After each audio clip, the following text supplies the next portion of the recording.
es curioso, ¿no? Parece como que hubiera una ceguera histérica con relación al hecho, pero yo creo que tiene también que ver con eso, ¿no? Con la comparativa escasez de los trabajadores directamente involucrados con el petróleo, ¿no?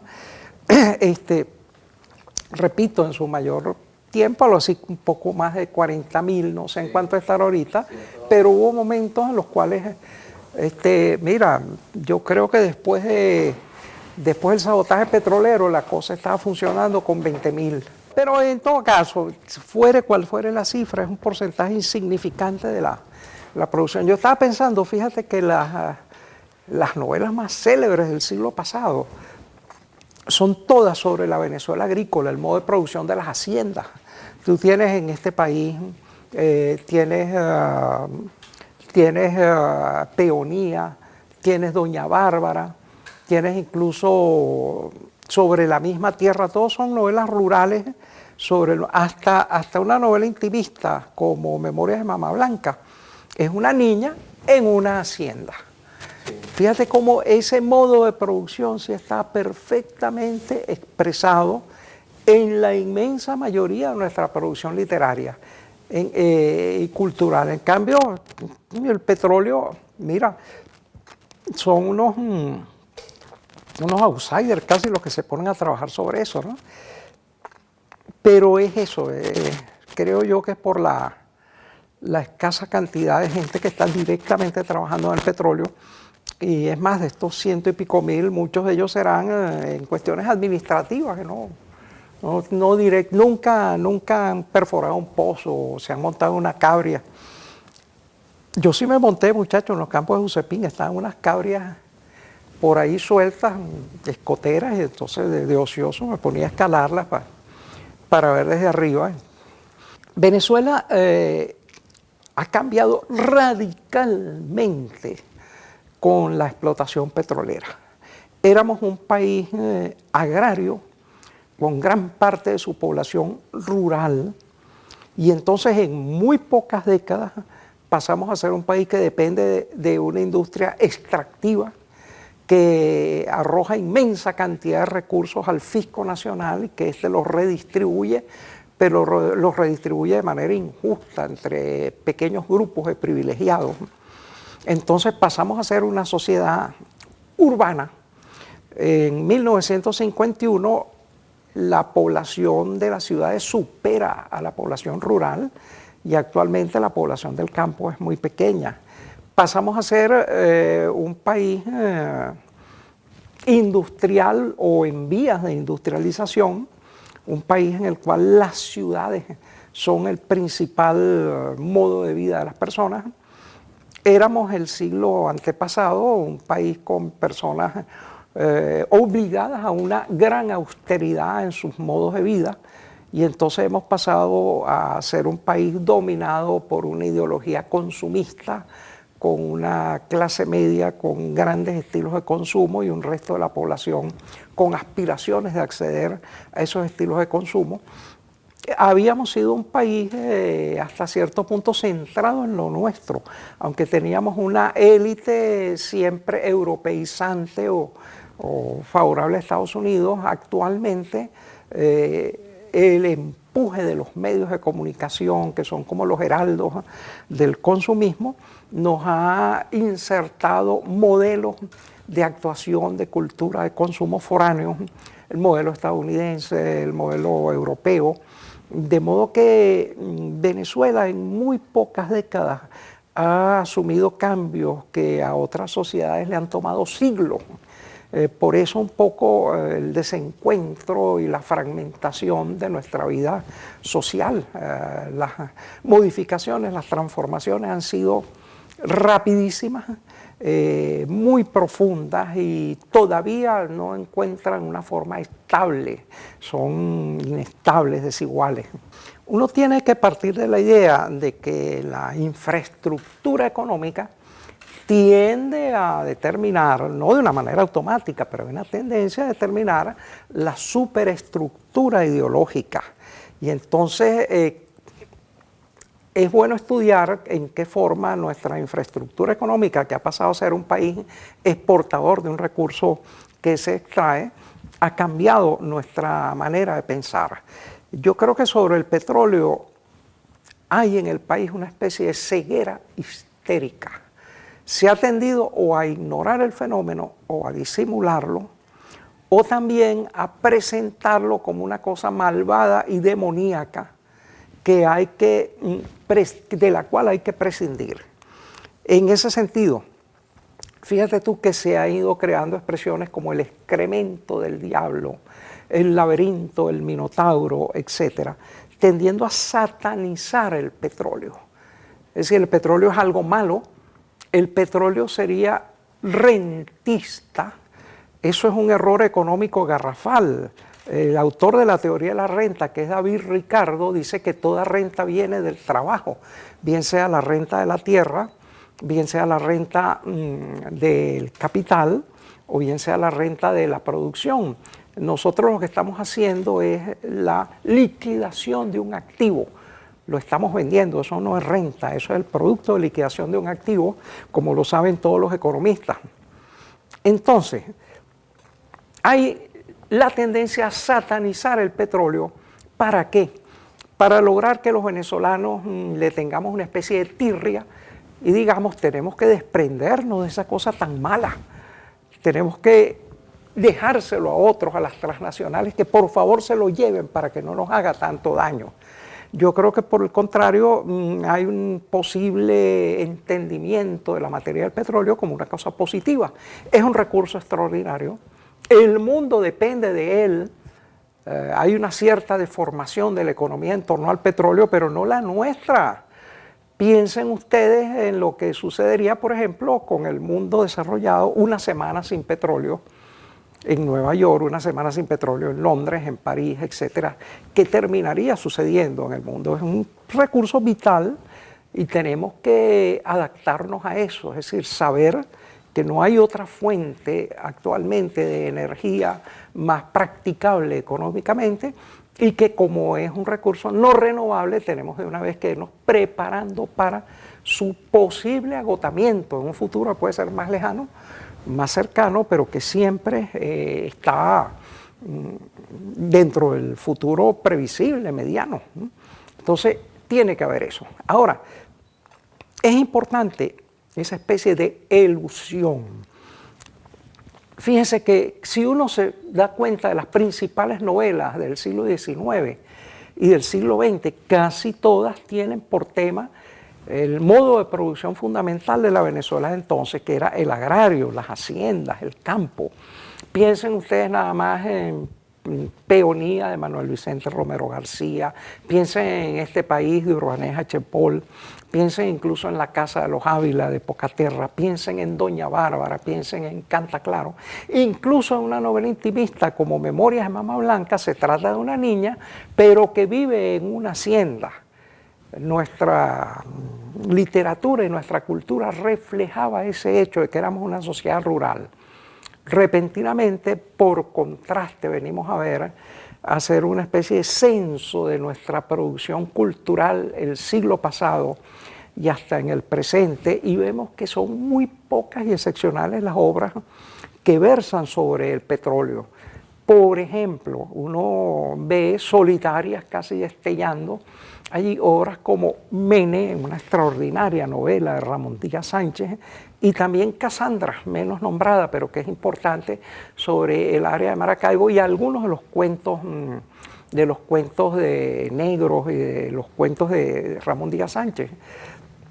Uno viene a ver Oficina Número 1 y Casas Muertas de Miguel Otero Silva, de que tratan lateralmente sobre la explotación del petróleo, es decir, sobre el cambio en una ciudad cercana a la zona petrolera y la desolación de una ciudad de la cual la gente se va para los campos petroleros. Entonces, fuera de estas obras fundamentales, mira, está Guachimanes de Bracho Montiel. Hay un libro extraordinario, Redes Maestras de este poeta Efraín Hurtado, que son relatos muy breves. Incidentalmente, en uno que otro relato, Armas Alfonso aborda el tema del petróleo, pero uno que otro relato dentro de su obra, que es casi toda una narrativa rural. Entonces, fuera de eso, el petróleo deserta la narrativa. Tuvieras a ver un título de Adriano González León que se llama Asfalto Infierno. Por asfalto parecería referir a la industria petrolera, pero no, es sobre... sí, y en País Portátil hay un personaje, pero fíjate, son toques como de refilón. Y bueno, si uno viene a ver también en nuestra plástica, es rara las obras que tomen por conjunto en conjunto el tema del petróleo. En algunos de los murales de Bracho, por ejemplo, lo hay, pero de resto no. En nuestro teatro, por ejemplo, también destellan Las Torres y el Viento de Rengifo, que aborda pues, el tema petrolero, pero no de una manera integral. Está la obra Texaco de Ixen Martínez. Y si vamos a ver, hay un poco también esa escasez. En el cine sí hay extraordinarios documentales como Pozo Muerto, por ejemplo, pero está en la cinematografía, por ejemplo, Maracaibo Petroleum Company, que es una película un tanto frustrada y que trata más de las desventuras de una pareja tratando de insertarse en el mercado de trabajo de Maracaibo que del propio petróleo. Está también la obra Texaco basada en la obra de teatro de Ixen Martínez. Hay una película sobre, no recuerdo el nombre exactamente en este momento, sobre los espías petroleros, gente que vendía datos e información de petróleos, los petroespías y de petróleos de Venezuela. Pero mira, es comparativamente escaso. No hay una obra que siga la vida cotidiana de un obrero petrolero, lo que significa perforar un pozo, los accidentes laborales, etcétera. Curiosamente, no. Se filmó en Venezuela una obra de Clouseau llamada, que es basada en el incidente de unos camiones de dinamita que van a extinguir un pozo petrolero. Se llama El Salario del Miedo. Y sí versa sobre la industria petrolera, para que veas cómo de repente le podía resultar más llamativo ese fenómeno a un cineasta extranjero que a los venezolanos. Entre estas obras, por cierto, sobre el petróleo, cabe mencionar Zona de Tolerancia de Benito Iradi, que tiene una serie de relatos recogidos testimonialmente de los obreros petroleros. Es un volumen de cuentos extraordinario, pero que ha tenido muy poca divulgación, dada la importancia del tema. Y habrá marginalmente otros casos así, pero insisto en que la producción ha sido muy pequeña. Ahora, ¿a qué podría deberse esto? Fíjate tú que nuestros trabajadores petroleros han sido una fracción sumamente pequeña de la población. En una época en Venezuela prácticamente que toda la población estaba dedicada a la agricultura o a dirigir la agricultura. Algunos de los escritores eran hacendados, como Manuel Díaz Rodríguez, por ejemplo. Pero resulta que el conjunto de venezolanos que explotan el petróleo son muy pocos, unas decenas de miles. En un momento llegó a haber 20.000 trabajadores petroleros. Actualmente ha aumentado bastante la nómina petrolera, pero en realidad sigue siendo, aunque sea algo así como 100.000 trabajadores, una fracción ínfima de los 27 o 28 millones de venezolanos. Muy pequeña. Entonces, al abarcar una cantidad tan pequeña de la población, ese proceso no tiene una incidencia directa. Y sí tiene una incidencia indirecta, lo que podríamos llamar los efectos inmensos de la producción petrolera en nuestro país. Y sobre eso sí hay una abundante producción cultural. Antes que todo, fíjate, podría uno añadir además, dentro del señalamiento de esta relativa indiferencia hacia el hecho económico fundamental de la vida venezolana, el que durante el siglo XX, hacia las décadas finales, se eliminó de las facultades de Derecho la materia economía petrolera y minera. Se eliminó la Facultad de Economía, también Economía Petrolera y Minera. Se eliminó incluso de la Facultad de Arquitectura las materias y las especializaciones relativas a economía petrolera. Parecía con una voluntad incluso académica del país. Hay que señalar que en contra de esta relativa escasez de tratamiento del tema petrolero en la narrativa, en la plástica venezolana, uno incluso podría añadir que en la música casi no hay obra venezolana dedicada al petróleo, ni siquiera en la canción popular. Contrasta, sin embargo, una producción ensayística excepcional en libros como Hacia la democracia de Carlos Irazábal, en libros como La historia económica y social de Venezuela de Federico Brito Figueroa, en La cultura del petróleo, un libro miliar de Rodolfo Quintero, por ejemplo, ¿no? Y en otro conjunto de tratados, en los libros de Armas Alfonso, del ministro de Minas, de Minas y Hidrocarburos, Pérez Alfonso. De Pérez Alfonso, y algunos de ellos, por cierto, los hizo en colaboración con Domingo Alberto Rangel, libros tales como Hundiéndonos en el excremento del diablo, y otras obras sumamente críticas sobre la aplicación del ingreso petrolero en la vida nacional. Entonces sí hay un panorama concientizador. Y efectivamente en un momento hubo cátedras sobre economía petrolera y minera, hubo cátedras sobre derecho de minas de hidrocarburos, hubo cátedras sobre aspectos técnicos del petróleo.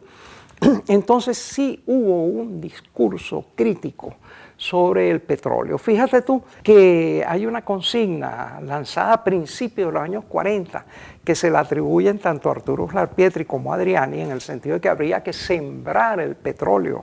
Se vale decir los ingresos del petróleo, utilizarlos para una economía reproductiva dentro del país. Es una consigna que se lanza con mucho espíritu. Y fíjate tú que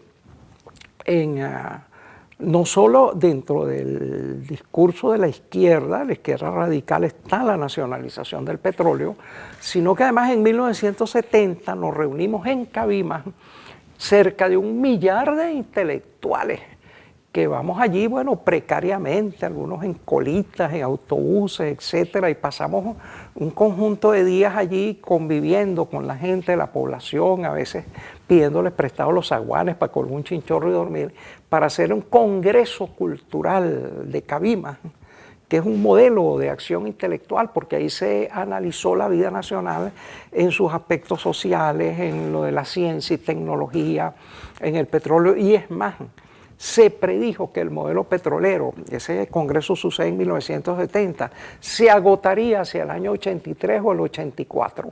Y fíjate cómo efectivamente el gran colapso del Viernes Negro sucedió en 1983. Es decir, la capacidad intelectual de previsión de ese conjunto de intelectuales que estaban reunidos allí, verdaderamente entendía y comprendía la importancia de ese fenómeno en la vida nacional. Y entonces, en ese sentido fue sumamente importante. Las tesis de ese Congreso Cultural de Cabimas todavía son válidas. Allí además se hicieron obras de teatro heterodoxas. Se pintó un mural en un pozo, en un depósito petrolero abandonado. Yo, por cierto, participé allí como uno de los ayudantes en esa especie de obra colectiva. Había un entusiasmo de la intelectualidad por la comprensión del tema del petróleo en el país. Y llegaba a ese tipo de manifestaciones colectivas. Eso no se volvió a repetir. Yo estuve intentando reunir de nuevo un congreso cultural, en ese caso en la Universidad Central, porque era mucho más accesible, pero Douglas Bravo, que también está en la mesa, se empeñó en que eso tenía que ser en Cabimas, porque allá las masas tenían ya la organización, y en realidad lamentablemente eso nunca se concretó. Entonces yo decidí escribir un libro sobre las problemáticas generales de América Latina que un poco supliera la falta de un congreso sobre eso, un libro que se llamó América Nuestra, Integración y Revolución. Pero Pero fíjate tú, en esa época en que teníamos la policía, ahí están los batallones de policía en Cabimas dispuestos a cargar contra nosotros si había la menor excusa, la menor provocación. Y con todas las dificultades y sin contar con nada, se hizo ese gran congreso cultural. Y después no se han hecho experiencias así. Bueno, este intento fue antes de la llegada al poder del movimiento bolivariano, eso fue a finales de los 90 que estamos intentando volver a hacer ese encuentro cultural. Yo creo que una cosa así sería sumamente importante, y sumamente importante sobre todo si se conservaran las ponencias, porque aquí se hacen muchos encuentros, se hablan maravillas, pero no queda el menor registro de eso.